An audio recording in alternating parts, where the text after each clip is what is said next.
Hoje vamos falar o paradeiro dos nazistas após a Segunda Guerra Mundial. Após a vitória aliada na Segunda Guerra Mundial, a Alemanha foi dividida em zonas de ocupação entre Estados Unidos, Grã-Bretanha e França, e também a União Soviética. Os aliados adotaram várias políticas sobre o plano geral de desnazificação. A desnazificação foi um plano implementado para livrar a sociedade alemã e austríaca do poder e influência nazista. A vida dos nazistas detidos não era igual dependendo da zona em que viviam.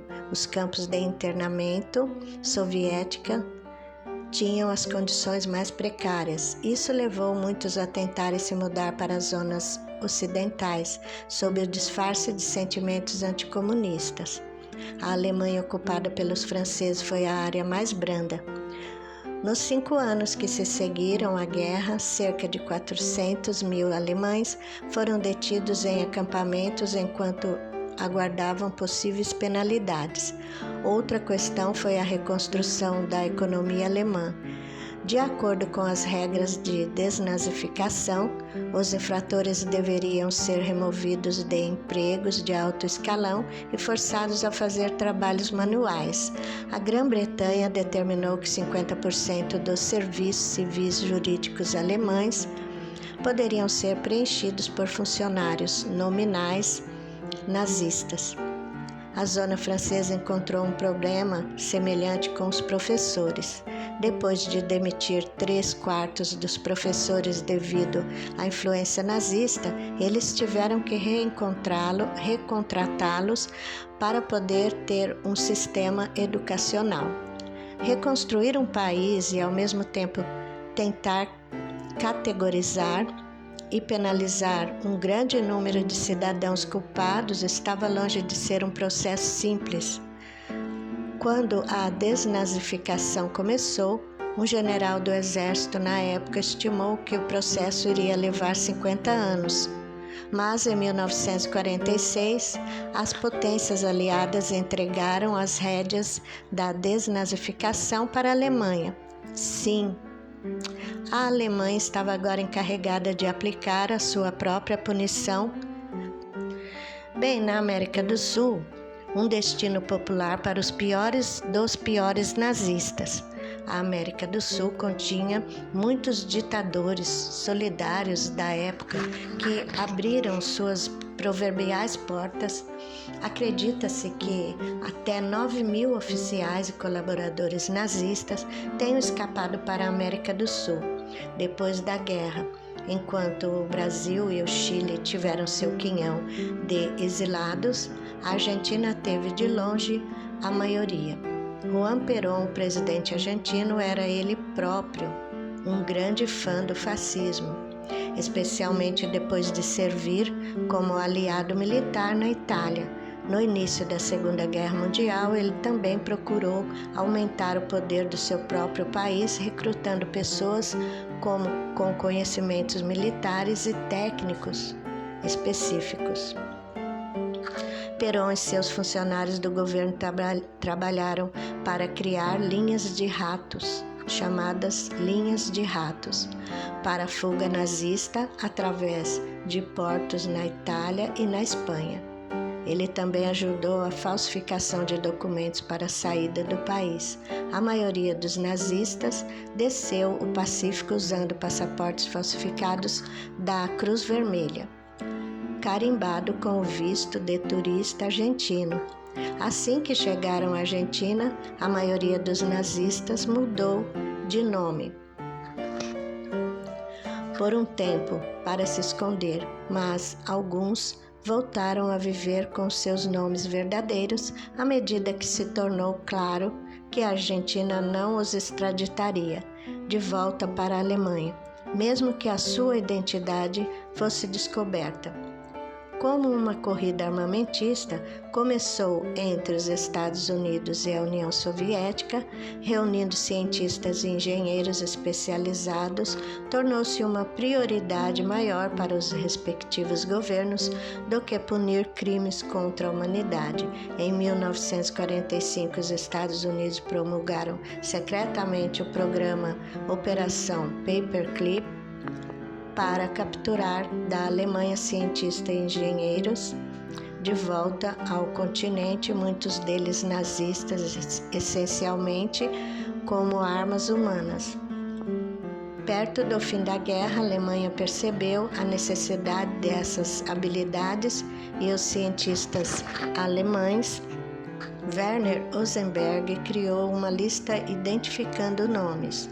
Um técnico de laboratório polonês acabou encontrando a lista rasgada numa casa de banho, que acabou por passar. Apontaram para a hipocrisia de nações aliadas que processaram crimes contra a humanidade após as suas próprias ações durante a guerra.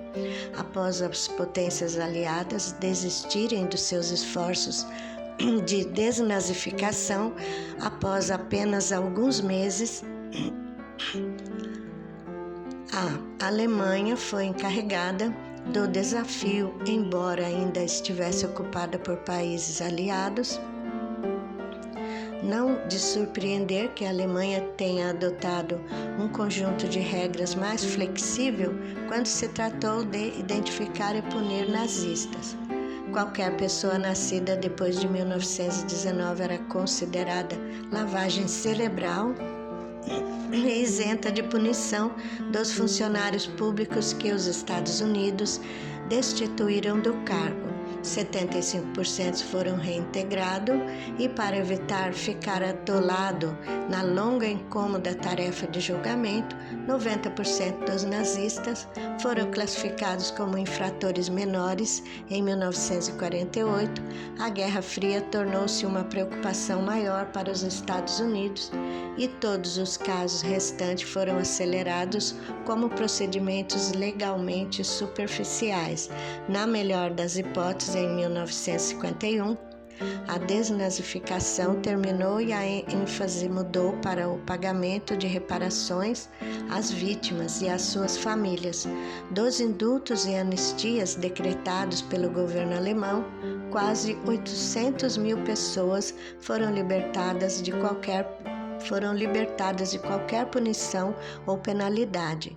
Então a Alemanha foi finalmente desnazificada na altura no Ministério da Justiça alemão. 77% dos altos funcionários eram antigos nazis. No pós-guerra, alguns dos nazistas mais notórios conseguiram se esconder e depois escapar da Alemanha, enquanto alguns viveram vidas inteiras fugindo de assassinatos em massa.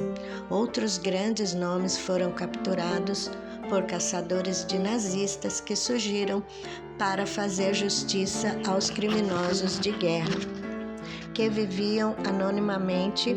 Adolf Eichmann, o cérebro por trás da solução final de Hitler e da rede de concentração em acampamentos, fugiu para Buenos Aires, onde trabalhou em uma fábrica de automóveis, Mercedes-Benz, e morou com sua esposa e 4 filhos. Só em 1960 é que Eichmann foi capturado por agentes israelitas e foi levado drogado para fora da Argentina, disfarçado de funcionário de uma companhia aérea israelense que sofreu um acidente, trauma na cabeça. Apesar dos protestos pelo seu retorno na Argentina, Eichmann foi posteriormente julgado e executado em Israel. Porém, nem todos os caçadores de nazistas eram agentes do governo. Simon Wiesenthal, um sobrevivente do Holocausto, que virou caçador de nazista, localizou Franz Stangl em São Paulo. Stangl foi responsável por programa de eutanásia Action T4, que matou pessoas com deficiências mentais e físicas. Stangl foi extraditado para a Alemanha Ocidental e condenado à prisão perpétua. É uma triste verdade que nem todos os nazistas foram responsabilizados pelos seus crimes. Desde então, a caça nazista diminuiu, já que a maioria das pessoas vivas durante a Segunda Guerra Mundial já faleceu.